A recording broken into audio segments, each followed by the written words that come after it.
tied for the coldest morning of the winter thus far. Down to 10, so it's not that cold, but Russ Schumacher earned his master's and his doctorate degrees from the Department of Atmospheric Sciences at Colorado State University.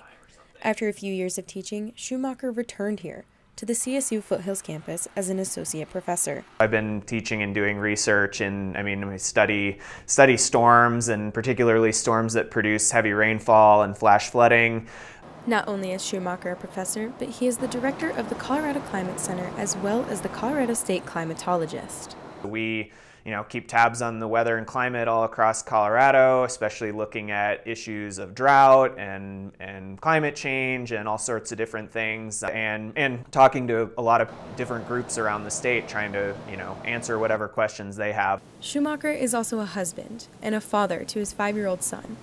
A man of many titles, there's one some people may not know about, and that is Jeopardy champion.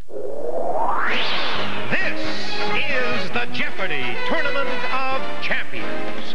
Here are 3 of last year's champions. A graduate student from Fort Collins, Colorado, Russ Schumacher. So originally I won four games like on the regular show, and then and so that was enough to qualify for the Tournament of Champions that year, and then I ended up winning that, which was kind of unbelievable. Did he risk enough to take him beyond 31.5? Yes, he did. $37,450. He's the winner. $250,000 winner.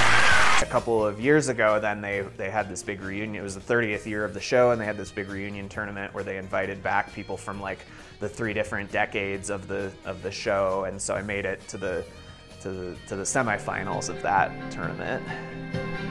This is the Jeopardy Battle of the Decades.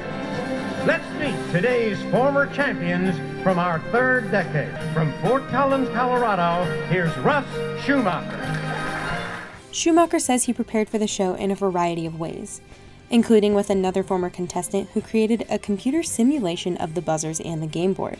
We all got together and for like a whole day and just like played practice games, and it was really helpful, not so much for like the knowledge part, but for just like the feel of how it goes. And so then once I got to the studio, it was a lot more like I kind of knew a little bit more what to expect. And it's still when like when you walk in there, it's like, oh, the lights are on. Oh, yep, there's Alex right there. Like that's totally, you can't sort of prepare for that really. Although he didn't win in his most recent appearance, Schumacher says he's grateful for the experience and would give it another shot if given the chance. Thrilled to be there, and of course you want to win, but also like it's just an opportunity to meet interesting people and have a lot of fun.